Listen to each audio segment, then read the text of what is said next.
so I probably shouldn't start by telling you how much I don't like Dolmar, Francis, and Brian. No. Don't say that out loud. Never. Don't say that out loud.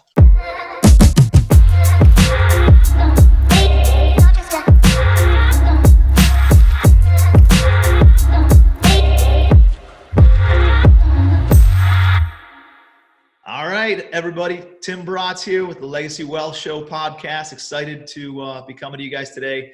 Got my good buddy and business partner, Fadi Boumitri, here out of Cleveland, Ohio, and talking to you guys a lot about different relationships, attracting A players into your business, kind of the mindset shift of what took both of us from being small business owners and solopreneurs to then joining forces and building a big business out of it. Multiple hundreds of millions of dollars of assets in our portfolio.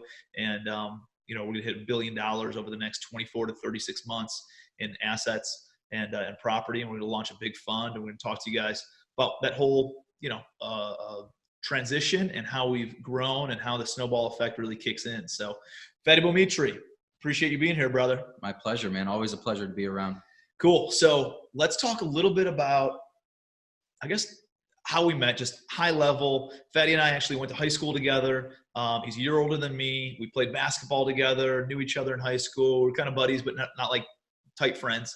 And then knew each other in college, had some mutual friends, and saw each other in college and stuff too a little bit. And then I moved out to New York City and then Charleston, South Carolina. Fadi got his law degree here in Cleveland. And when I came back from South Carolina after I got engaged and married to my wife, was starting up my real estate investment company here in at the end of 2012, beginning of 2013. And so contacted Fadi, and I knew he was an attorney and I knew he was a business attorney, and ended up reaching out to him and asking him to be our business attorney. So anything I missed there? No, just, as soon as law school ended, I hung up my own shingle, started working on my own. Came from a family of entrepreneurs, so I always wanted to do the same thing, wanted to be out on my own. And when Tim came around, I had been a few years into my practice, and he gave me a call up and said that he was looking for a few things.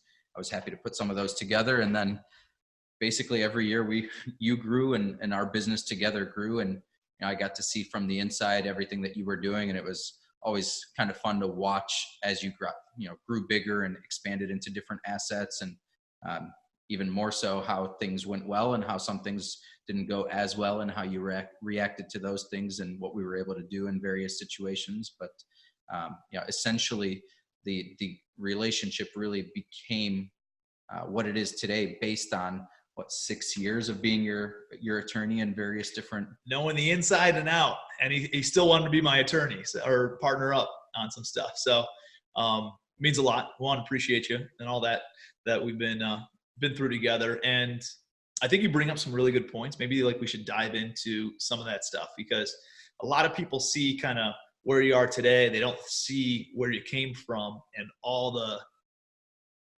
the grind, the getting kicked in the nuts, all that comes with getting to where you are. I mean, I've been in real estate, bought my first house 10 years ago this month, and been bad at real estate for probably 6, 7, 8 years, and got pretty good at it the past couple of years. But you got to go through a lot of that in order to get to the place that you're at now, right? And so let's talk early on. 2012, 2013, the beginning of 2013 is when I bought my first apartment building, actually. So I was doing a little bit of everything. I was buying single family houses to flip, higher end stuff in the $300,000 price point. Lower end stuff, $100,000 houses.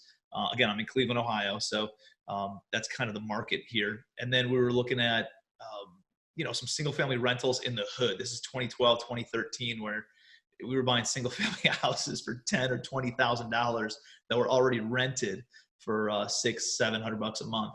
And then it fell into an apartment building. Found an 8-unit apartment building for $30,000, put another 50 into it, all into this thing for 80 grand, and 10,000 a unit all in for a renovated building. And it's kicking off about $27,000 a year in net income. So a 33% return on my investment on that thing. And And meanwhile, Fadi's doing a lot of our legal work. So he's handling evictions, right? You were handling business docs that were being drafted, anything else that we needed, leases, all that kind of stuff. So knows his stuff inside and out from a business and documents standpoint, and understands, although he's an attorney, he's more of an entrepreneur, just found himself in an attorney role, right? And so I always knew that he was very entrepreneurial. That's why we got along really, really well, because he could see it not just from, the standpoint of what do you do in this situation? Can you do it or can you not do it? It's how can you make this happen and maintain legalities and do it the right way, right? Anything you want to talk on that? So, I'm sure there's some points. I can go all day on that. How many times I've had people come to me and tell me that, I'm not like the other attorneys they've talked to, because most of them just tell them, no, they can't do this, and no, they can't do that. And the reality is there's a lot of things that you can't do from a legal standpoint. But what a lot of attorneys will shy away from telling you is that, there's risk and reward. And sometimes you have to take those risks, even though, hey, you know what, from a legal liability, a liability standpoint, that's a high liability proposition. And an attorney, as the person who's supposed to reduce your liability, will tell you not to do that.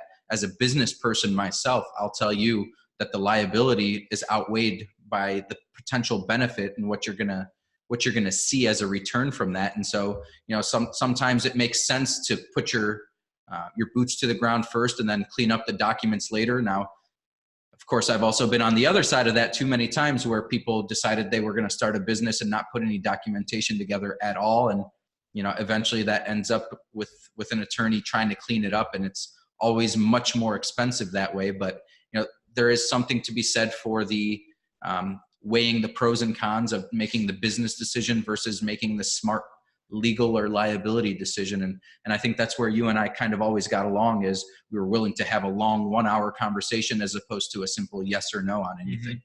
How can we make it happen? The resourcefulness is always something I look for in partners and employees and people I joint venture with.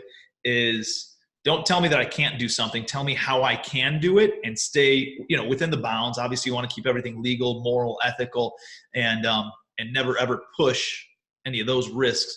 But at the same time, there's ways to get around things, or there's ways to figure it out, and like Fadi said, sometimes, it might not be a major risk or a major liability. Yeah, maybe something, but the benefits far outweigh the potential risks. And I'm not saying, push the boundaries of, not doing something legally. It's just like, do you need the documentation perfectly executed and every little T crossed and I dotted before you actually start taking action on your business?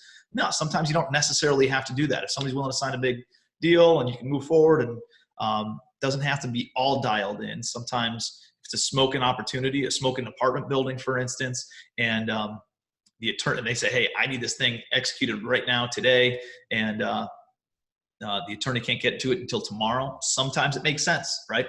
You just got to juggle the pros and the cons on that stuff. So, yeah, again, you're taking a legal risk there. And what I said before, legal, when I say legal, I don't mean he's going out to try to kill somebody or he's stealing or anything of that sort. What I mean is, have you put together the documents to do this in the right legal way? Have you done it in a way that limits your liability? And sometimes, even though you haven't, you have to take the risks and you have to take the chances, because the pros outweigh the cons, and you can't wait on some other people. Now, I always tried to make sure I got documents back to my clients as quickly as possible, and I prided myself on being available at times when other attorneys weren't. But the reality is, sometimes you can't wait on somebody else for something, and you've got to get something done now. Now, you got to make sure that you're at least doing your baseline due diligence. You shouldn't go out and make deals with people you've never met before, or people that you already know have a tendency not to do things in a proper way. No, of course not. But, I've had people come to me and say, hey, me and my wife are starting to invest, and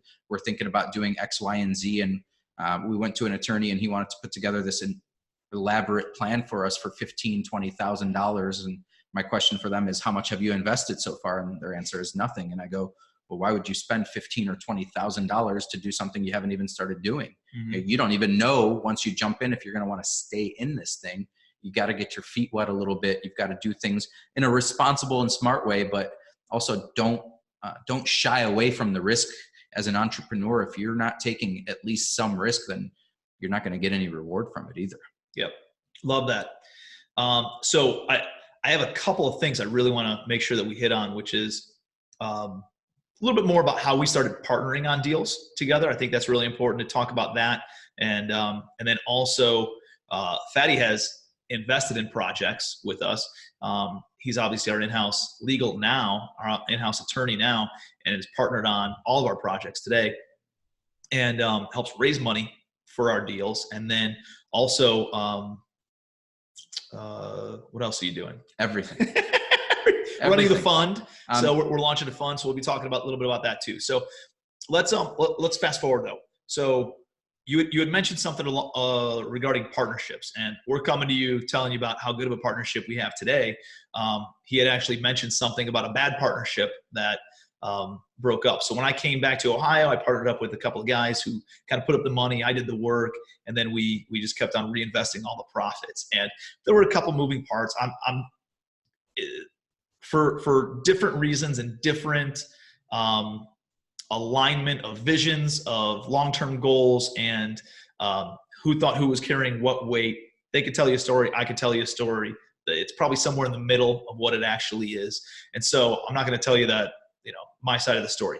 For whatever reason, it didn't work out. And it was a very, very, very difficult, very stressful time in my life, to the point where they thought they should be overcompensated. I thought I should be overcompensated or more compensated. And we ended up both lawyering up. And I contacted Fadi as our business attorney and said, "Hey, dude, what do I do in this situation?" And Fadi said, well, first, obviously each side had to get their own attorney because I was representing the LLC. So that's where I was going with that. And you said no.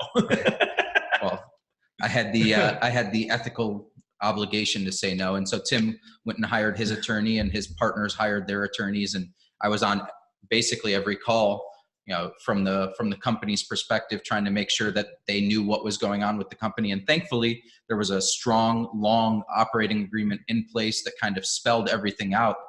And you guys were able to clean things up. But more important than anything, this is one of the reasons why Tim and I got along so well, because throughout this entire extremely stressful process, Tim, instead of being vindictive or instead of trying to be petty and try to hurt people or anything of that sort, I watched him for, a matter of a few weeks clean up what some people take years to clean up, because he was willing to take things to a higher level and think about things in a much better regard as far as long-term visions. And, his business acumen came out so great in this dire time when he was able to put his personal desires of, hey, I want to be able to do this, and I want to, or wanting to hurt them even worse.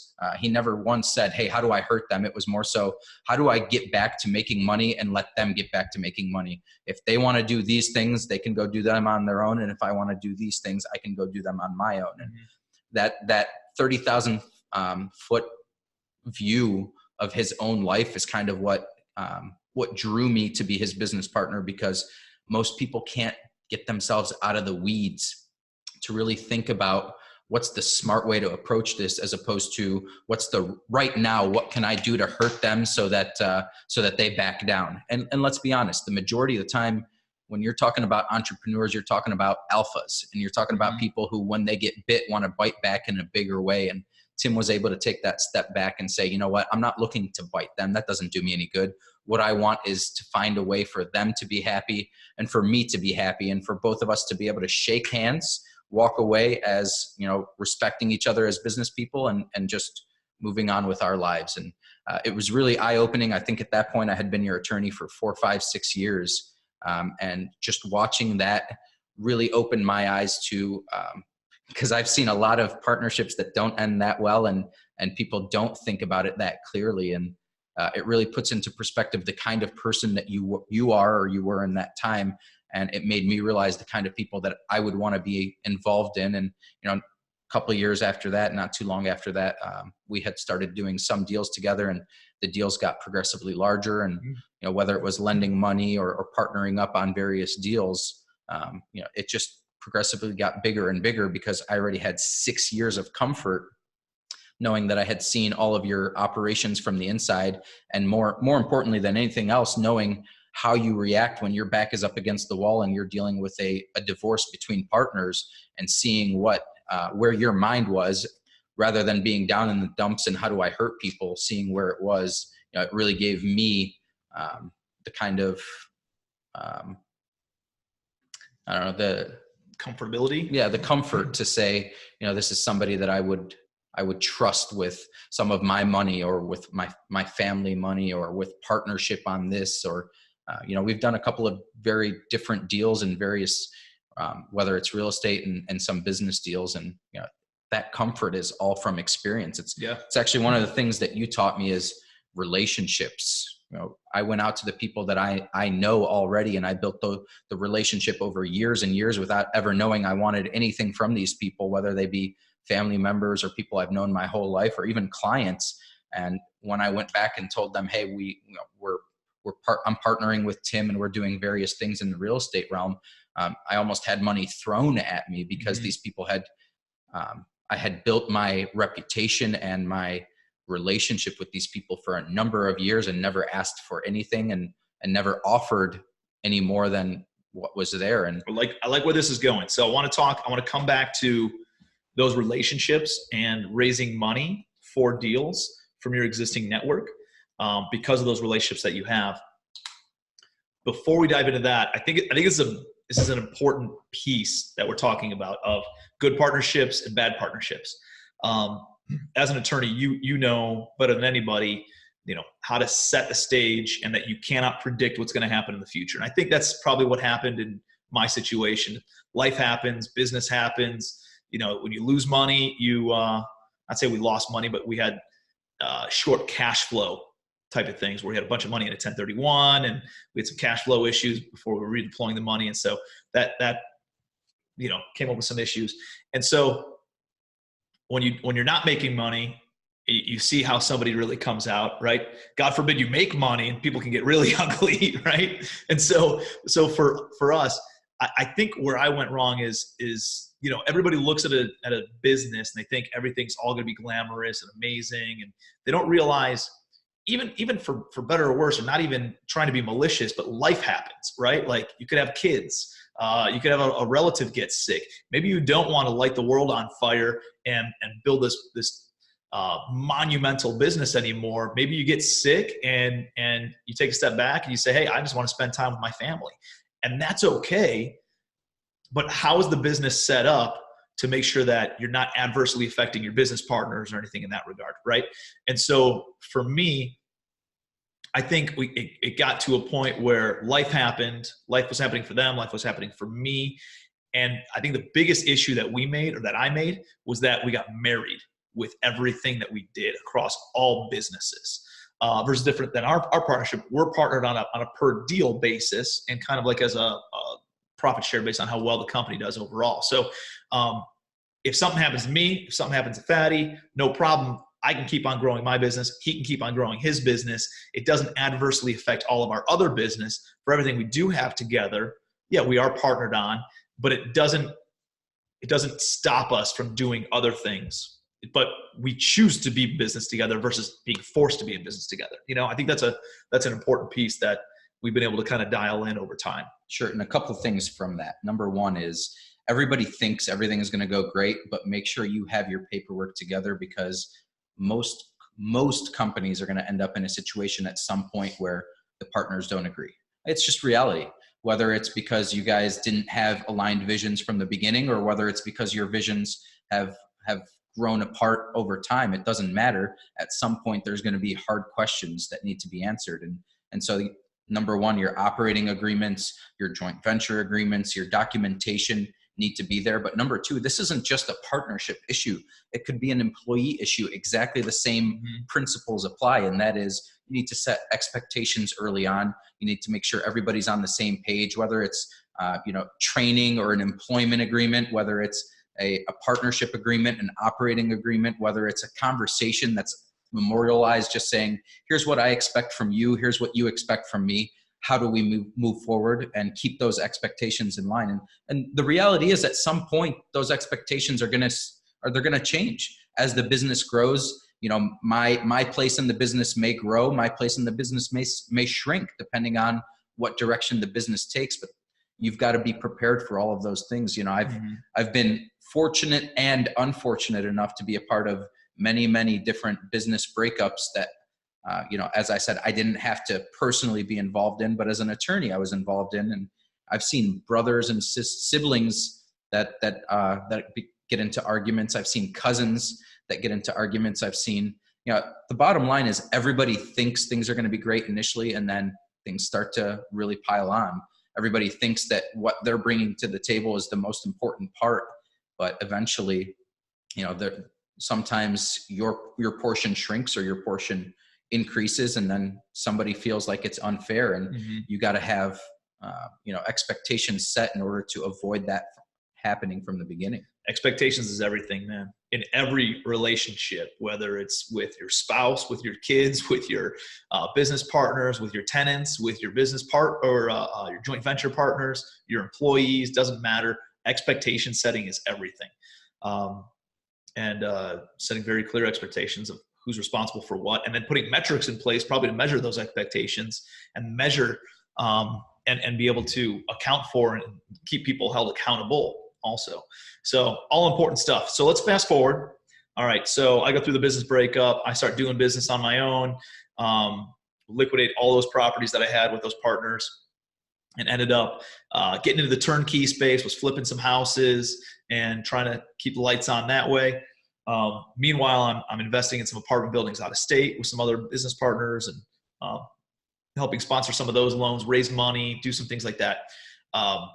You're still our attorney, helped us start up the management company, all sorts of different things. And so eventually it came to a spot where I was actually buying this office, and you came in as a private investor on this office, right? Absolutely. So about 250 grand? I think 250 grand. Fadi initially lent me in order to buy the office and kind of get some construction stuff rolling. And then had a good relationship, paid them, and I think, you know, pays you off majority of it initially, and then a little bit of it went a little bit long. And then we rolled it into another deal. And then we rolled that into another deal. One after the other. And yeah, we've done numerous deals at this point. Even before I became part of every deal, we had done numerous deals together. And, you know, based on what I had seen his performance with other people, based on, you know, the legal work I had done, based on some of the settlement payments that I had sent out on his behalf, some of the times we had conversations about, hey, Tim, why are you paying these people a full year in advance for all the interest? And you're like, well, I want to make sure they understand that I'm taking care of them. And, you know, these are all the reasons why I got more involved. And then when you and I started talking about partnership, these are all the things that are filling the back of my head. And these are all the things I'm thinking about as Tim is asking me to take all that entrepreneurial spirit that's inside of me and take the 8, 9, 10 years of building my business and kind of put that to the side so we could grow something together. And, you know, one of his famous lines is one that he used on me, you know, a few years back when we started talking about this. And he goes, you know, I would rather have 25% of a watermelon than 100% of a grape. And I go, am I the grape in this situation? Because and he did. He helped me realize that, you know, my law firm, as much as it provided what I needed it to provide, and it created the relationships that I needed to grow to where I am today.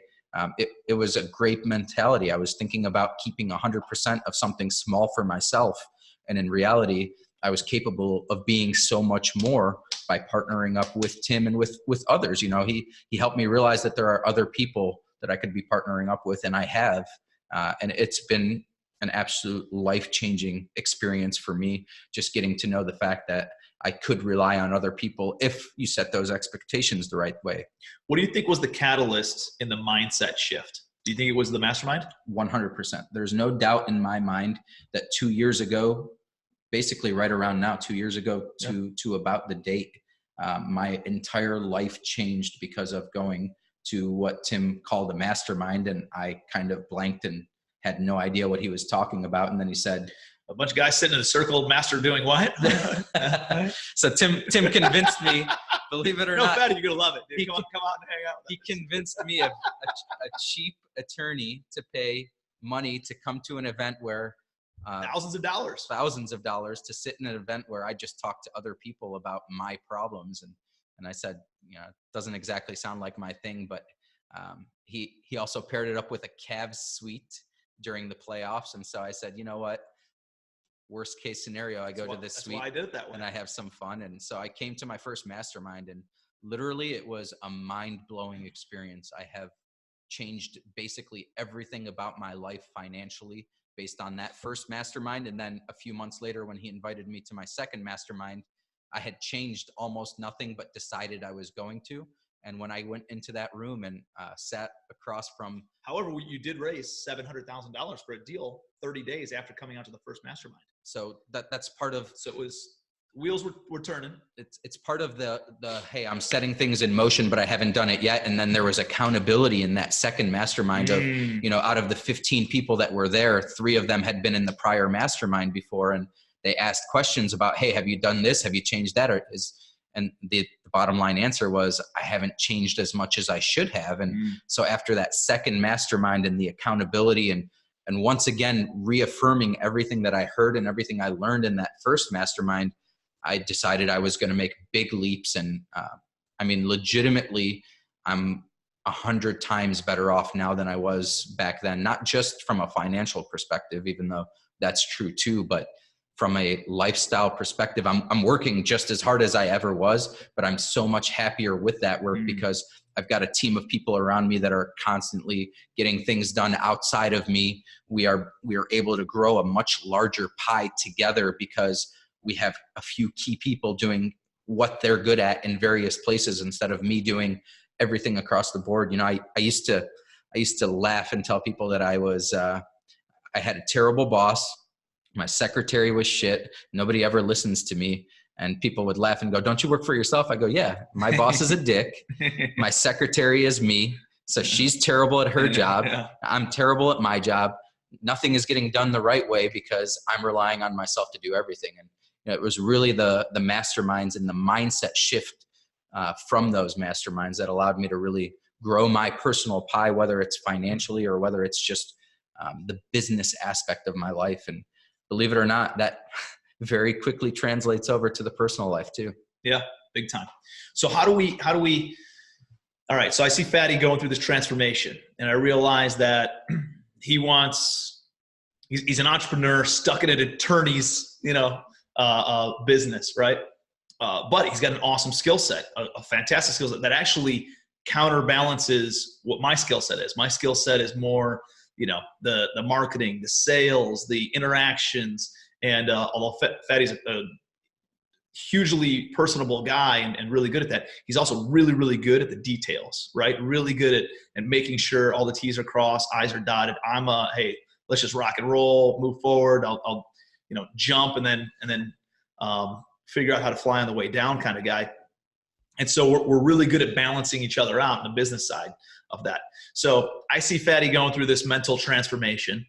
We start doing some more deals together, start investing in more projects together, and gets to a point where, this is multiple six-figure talent. And I'm at a place in my business a couple of years ago where we're doing well, but we're not to a place where we can hire somebody on for multiple six figures. So I'm thinking, what is he looking for? He's been sitting through enough masterminds and understands business.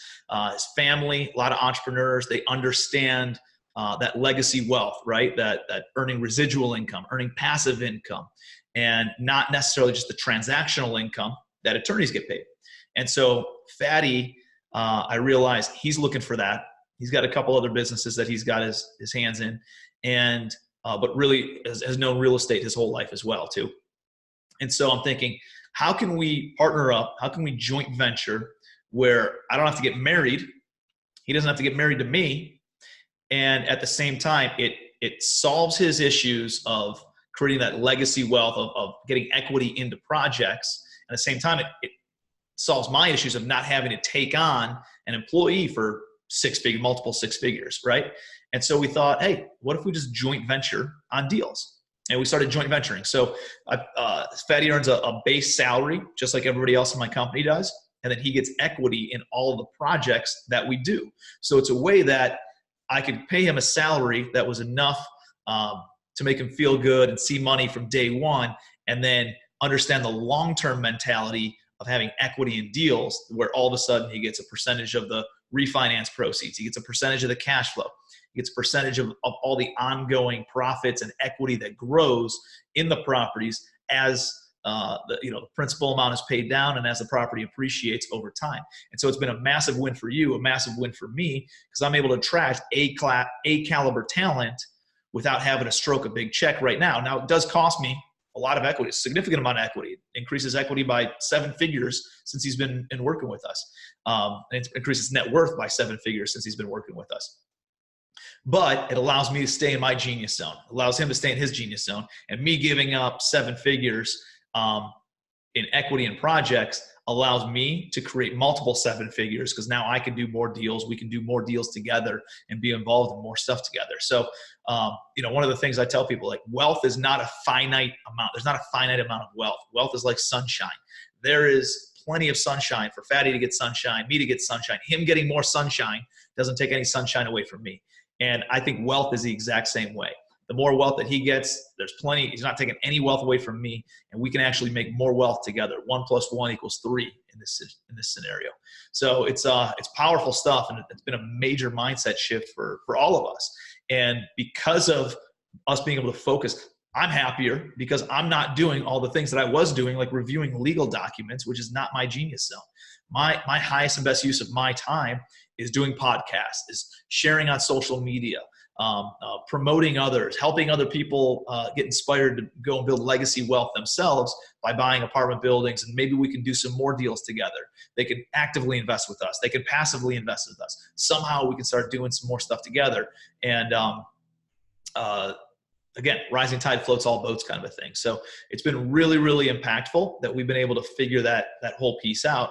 And again, we're joint venture partners because he can still go out and do other deals if he wants. I can still go out and do other deals if I want, but I don't want to. Why would I want to do that? This is like, it's too good of a relationship. It's working out way too well to go outside of that. If it's not broken, don't fix it. Right. Right. So we keep seeing what we're able to do together, and there's no reason to go out and listen. I'm not saying he doesn't do things outside of what we do, and I don't do things outside of what we do, but there's just so much going on with what we're doing together.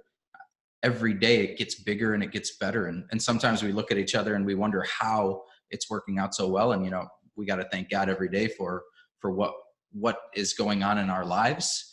But it's also because we trusted in each other. It's because we trusted in, the team that Tim has built. Even outside of me, he's got a number of people that work for him that are just absolute studs doing what they've got to do every day, day in and day out. And, it's that kind of team. It's that kind of mentality. It's that, if he talks about sunshine and, not taking sunshine away from each other, it's actually quite the opposite. It's almost like we're bringing mirrors into a small room and letting a little bit of sunshine in, and those mirrors are brightening the entire room because of the fact that, they're just bouncing off of each other and creating more and more light. Instead of adding, it multiplies. Yeah, right? It really, tremendously multiplies. The 1 + 1 = 3 is kind of an understatement, because as you add in 1, it doesn't go to 3, it goes to 5, and then it goes to 15. And before you know it, you've created a giant out of, off the shoulders of a couple people who each one has their specialty. They have their tasks, the things they're good at, but because you've put the right group of people together to do those tasks, they complement each other enough to really just create, 100 instead of 1 + 1 = 2. It's called abundant mindset, not scarcity mindset, abundance mindset. There's plenty to go around for everybody. So speaking of, we're moving into next business venture that we're starting together, which is we're launching a 506c, which is a general solicitation, accredited investors only type of investment fund that we're going to be raising money for different investment deals, apartment building deals, some bridge financing, bridge gap financing, gap lending, all that kind of stuff. So a lot of good stuff going on there, working with 2 other groups of partners that are involved in that with us too. And maybe you can talk a little bit about the relationships, going back to what you initially talked about, of those relationships that you currently already had Then when you talk to him about you investing in real estate and you partnering up with us and start doing some deals together, people are throwing money at you. What did that relationship-based business and lending all look like? What did these people, because you already had a lot of credibility built up with them, they were already interested in investing with you and kind of going to the next level, right? Absolutely. So the first big deal that Tim and I did together, and I say big from my perspective, we had done a number of deals together, but in the 100, 200, 250, I think there was a 300 in there somewhere. But Tim came to me and said that he would, he had a deal that was coming up and they needed to close pretty quickly. I believe it was 5 days or less that we needed. Always, dude. Always. Always. He had 5 days, I believe, to raise something like $700,000 on a deal. And not worried about it. I remember very specifically, it was Memorial Day weekend of 2 years ago, if I'm not mistaken. Yeah. And, I get off the phone with Tim on Friday night. And, Tim's always working. It doesn't matter if it's 1 o'clock or 3 o'clock in the morning. So he gives me a call. I want to say it was 8 or 9 PM and I was at some function and he's telling me about all this and how, based on the last 2 masterminds, he really thinks that this is something that I should get involved in because, I do have people that trust me and I do have people that want to partner with me. And, so I said, you know what, I'll give it a shot. We'll see how it goes. I think I could get at least $300,000. And so I got off the phone with him and somebody asked me what was that about? They overheard a couple words of what I said. And it was a close relative of mine. And I said, this is what's going on and blah, blah, blah. And they're like, well, count me in for like $100,000. And as we're talking about it, somebody else butts into the conversation and then 2 more people. And I'm sitting there with a group of 5 people and 5 people committed $100,000 each. And there I was with 500 of the 700. And before I went home that night, I had 200 more. And it worked that quickly because I had already built the reputation, number one, as an attorney of doing my due diligence and of putting together the paperwork. And so they were going to rely on me to put the paperwork together. Number 2, I told them exactly what we talked about earlier, which is I've known Tim for a long time, but even more importantly, I've been doing his legal paperwork for 6 years. I've seen what he does in all types of scenarios. I've seen what he does with his back against the wall. I've seen how he treats his investors. Now based on my credibility with them and Tim's credibility with me, they were willing to partner with us and we all got together and we put together an investment package and we bought a piece of property in Pennsylvania that we eventually sold in an auction for significantly more money than we bought it for. And, we've still got a couple lots of pure profit left in that thing. And, at some point when we investors make great returns, everything went great. So, it went a little bit longer than we wanted it to, but I actually just got a call last week from one of the investors saying, hey, I was so happy with everything that happened in Pennsylvania. Do you guys have anything else going on? And they're coming into our next deal in Westwind too. And that's the thing. Like, even if things get extended, which they always do in real estate, right? We got multiple deals right now where, the acquisition's getting delayed and all this other stuff and things, hit the fan. Is how do you deal with those things? And are you communicating with your team? Are you communicating with your investors? And then just letting them know what's going on, right? So they don't want to be left in the dark. It's all about communicating. And one thing I want to go back to that you mentioned is when Fadi is raising money for deals, there's 2 things you need in order to raise money from somebody, private money for a real estate deal. 1 is trust. They need to be able to trust you. And 2 is respect. And so Fadi's contacts, they trusted him because he's been their attorney for so long. But they don't necessarily, and they respect him in that regard, but they don't necessarily respect him in the regard of investing in multifamily or commercial assets, right? Although he has a little bit of business acumen from that regard. It's not his full-time business. So it'd be like, going to the shoemaker and asking him to go and invest in gems or something like that, right? Just it's not cohesive, right? So, or congruent. So what he did was he said, hey, I know Tim. I trust Tim. You guys trust me. I trust Tim. Tim knows his stuff. Tim's been investing in real estate. I've seen how Tim interacts, and he edified, built credibility in me as the expert. And because they trusted him, then they respected me, but they don't trust me. They don't know who the hell I am. So even though they see me on, in a Facebook ad or on a commercial empire on front of a stage or something like that, they don't trust me. They respect me for what I've done in business, but they don't trust me until we've built a relationship, but they trusted him. So do you see how we were able to merge both of those things? Because he had the trust, I had the respect, we were able to do business together, and his contacts were willing to invest in one of my projects because it completed the full circle, and we were all able to make some really, really good money together. So it's a really important piece that I don't want you guys to miss out on is in order to raise capital, in order to raise money for deals, you need trust and you need respect in order to really accomplish what you want to accomplish there. Yeah. And, going back to what I was saying before, as far as the credibility and the respect, I had, whether they were relatives or whether they were, clients of mine from the past or whatever it is, I had always conducted myself in a way to protect everybody. And Tim, I'll give you a lot of credit for doing this same thing. I always put the interests of, the people I'm working with ahead of my own, and putting the investors' interests ahead of our own is kind of where we've gotten ourselves to where we are now, because people know, anybody that's done a deal with us knows that they will be taken care of. And that's the most important thing for these people. You're talking about, for some of these people, it might be play money. It's a couple bucks to them because they've got a ton. But for most people, this is going to be their life savings. This is going to be what they have left of the business they sold, or of their parents' house when they sold their parents' house. This is all they have to build their legacy wealth from. And so for you to take it from them, you better be giving it back to them, or you're going to lose all credibility from them. And more importantly, they're going to have nothing left. And when people have nothing left is when you get into big trouble. So when you take care of those needs first, and you take that little bit of legacy wealth they have and you expand it for them, there's such a respect and a thankfulness that you get out of it, that people are just so appreciative of the fact that you are changing not just their futures, but potentially their children's futures, or if they have enough of it, their grandchildren's future. And as you build more and more for these people and for their families, that respect absolutely grows more and more. But so does the appreciation for what you're doing for them. The stewardship of other people's capital is a massive responsibility, massive. And what I've come to notice is that, when you go to somebody and you ask to raise private capital from them, they're looking for three things, right? One is, what's the asset? What am I investing in?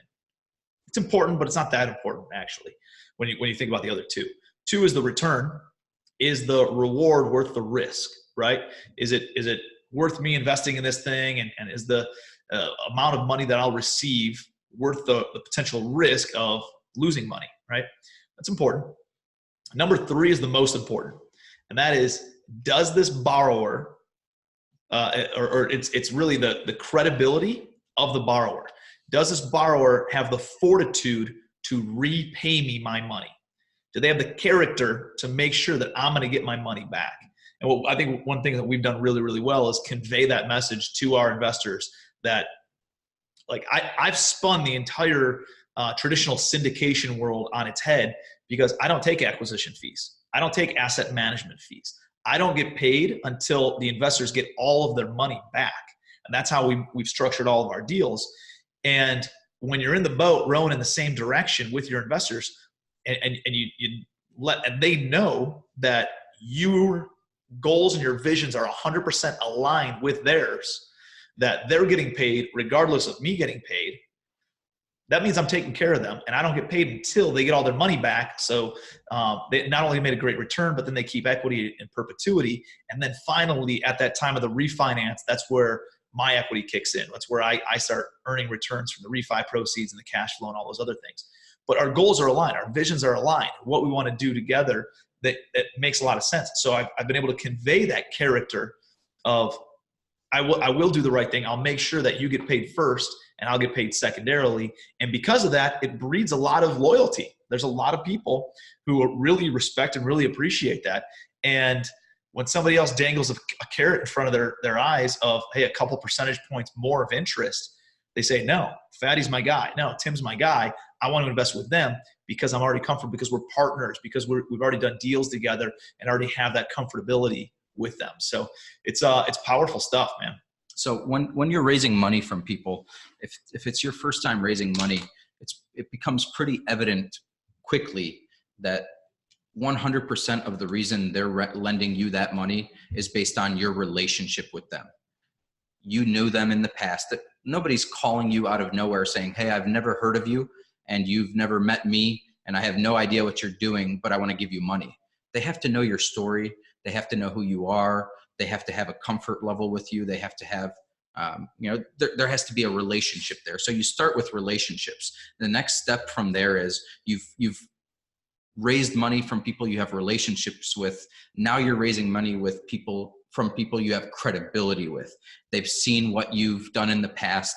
They've seen the returns that you've given them. They see that you're dedicated to getting their money back and to getting them returns. And so you've elevated yourself from just a relationship to a credibility. And then from there, that's where you elevate yourself to large institutional. You've built credibility now. Mm-hmm. You've built a background and a portfolio. So it starts with relationship and it ends with credibility. Once you've built that credibility, that's where you're going to end up getting into the bigger dollar amounts, getting into the larger deals and the larger dollar amounts. Because until you get to the point where it's not just I know you and I like you, but I also I have a comfort with you, and now I see what you've done in the past. You've laid the track and you've shown that background and that track record.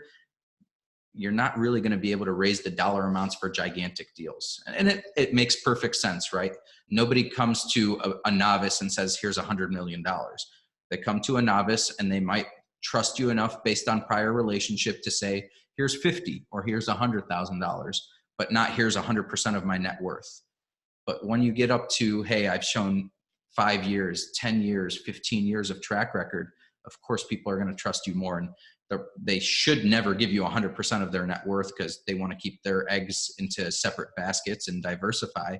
But at least you're going to get a significant portion of that. And you might be the person who helps them diversify. And, that's kind of what we're doing with our fund. Instead of having our investors who have been, gracious enough to be part of 1, 2, 3, 4 deals, some of them significantly more deals than that.